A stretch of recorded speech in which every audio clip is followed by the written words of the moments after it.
my God! Umagang umaga, may sunog guys! Good morning guys! Ibahagi ko lang sa inyo ang nadaanan ko kanina sa kahabaan ng Osmeña. May nasusunog na kabahayan. Malapit sa vulcanizing shop kung saan ako nagpapavulcanize ng aking bike. Lapit tayo ng konti guys. Yan, para makita natin ng maliwanag. Ayan, sa likod ko guys. Maraming nakikimarites na. Nakikimarites din muna tayo guys. Total may bumbero nang dumating guys.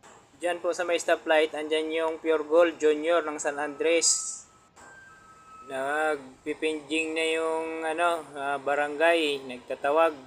Dahil maraming sasakyan o motor doon sa likod na nakahambalang sa daanan ng